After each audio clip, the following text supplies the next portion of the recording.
Hi there. So what I've noticed looking at eBay is that many are selling radios that they never used, which I thought was pretty sad. And since hams are great at helping, we call that being an Elmer.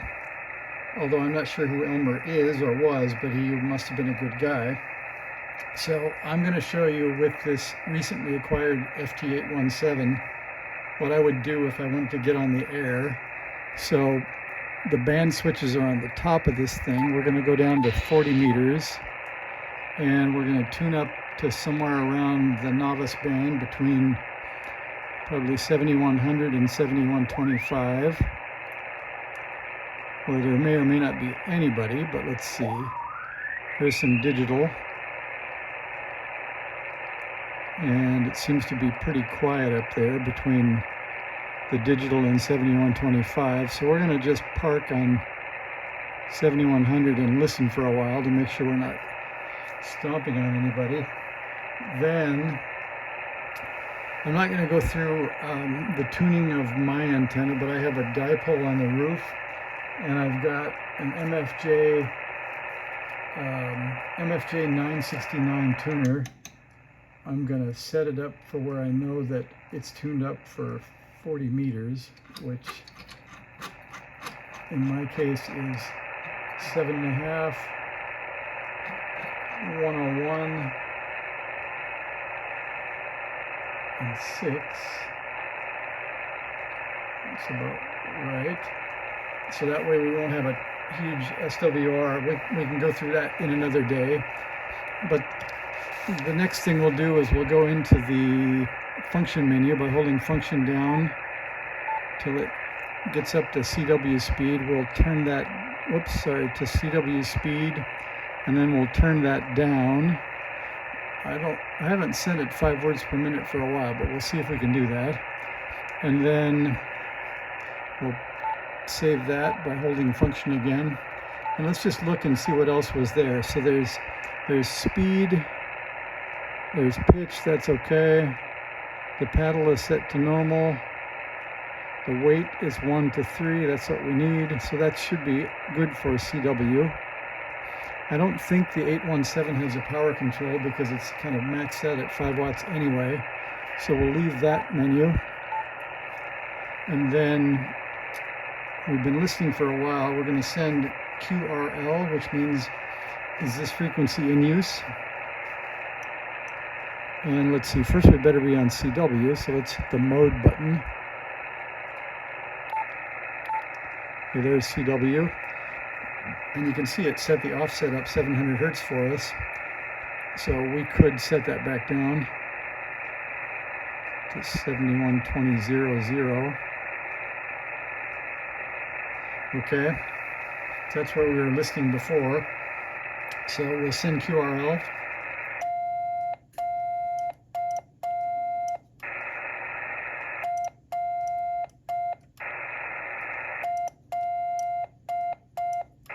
And then a question mark is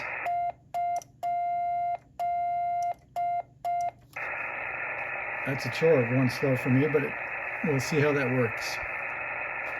I may just speed it up to about 8 because I'm not sure if I can send at 5 words per minute.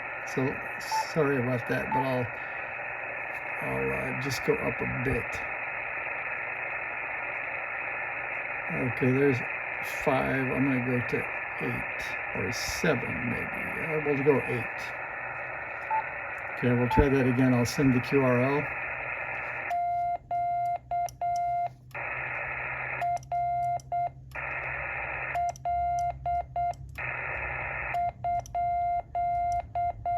So that was QRL with a question mark, and then we listen and we see what we can hear. So far nobody's home. So now we're going to try to send CQ. So what I generally do is send CQ 3 times. Some people send it endlessly, but 3 times is enough. If somebody's listening on the other end, they might give up on you. So you send CQ 3 times, and then your call. And you can send your call 2 times or 3 times, so somebody has a chance to copy it. And then you can either send the signal AR with where it's run together, which means end of message, or you can just send a K. So to be simple tonight, we're going to send CQ 3 times, my call sign twice, and then a K, and we'll see how that goes.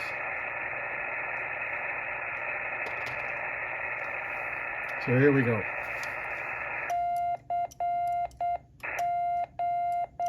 There's our first CQ. There's our second CQ.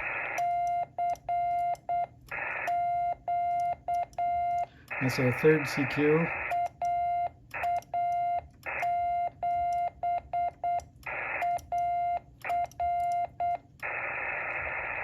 And I'll give a pause and then my call again.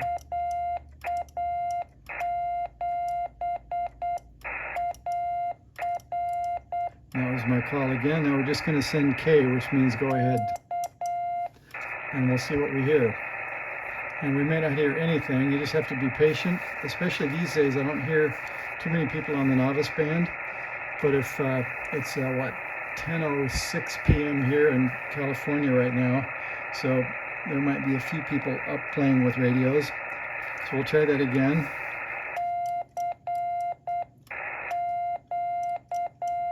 Here's our first CQ.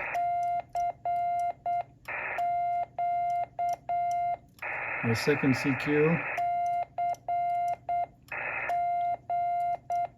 Our third CQ. And then my call.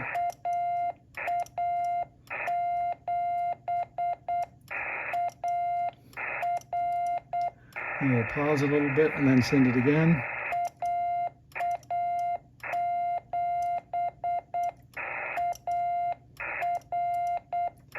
And the second time, and then we'll send a K. And then we just listen and see if anybody calls us back. And the first time somebody calls you back, you'll probably get sweaty and feel like you're going to fall out of your chair, but that's normal. And remember, all you have to do is respond with your call, and you can send K back. That's enough to make your first contact. And if you happen to get any other letters out, or you could send your name, the guy on the other end will probably get it, and you'll have your first contact. So don't worry about learning a bunch of words. Learn CQ, learn your call sign, learn a K, and for added bonus, you could send your name. So if you get those two things or three things, that can be your first contact. The next time, maybe you can tell them what city you live in. That's a big bonus. But if you can just respond with your call sign and they respond to you, that's a contact, and you can say, I did it. So we'll try this one more time.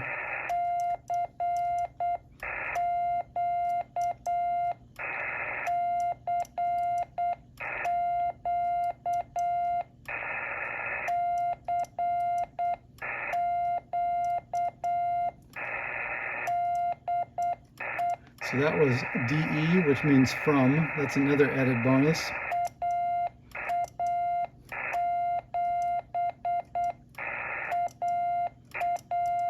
That was my call sign. We'll do it one more time.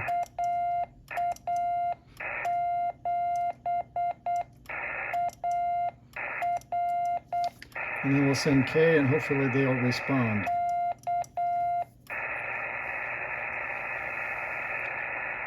And this will happen to you a few times. You'll try it and feel like you're going to give up because nobody responds.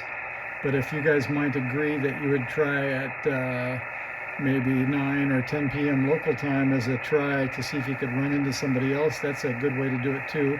That's called a schedule. So if you have a friend and you can get them to join you on a frequency at a certain time, that'll help your odds immensely. Let's try one more CQ.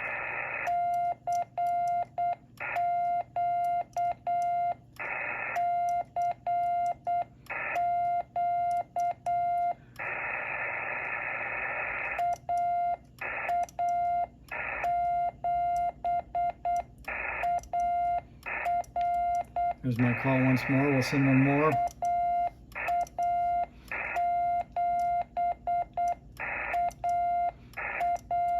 And then I'll send that AR. And then a K. So the AR means end of message, and the K means go ahead. And the way you write AR is AR run together with a bar over the top. So we're going to call that good. That's about 10 minutes. So let's call that your first CQ lesson. And I could give this a shot at 10 p.m. Pacific for the next 3 or 4 days and see if any of you guys want to give it a try. So with that, 73, and hope you get on the air. See ya.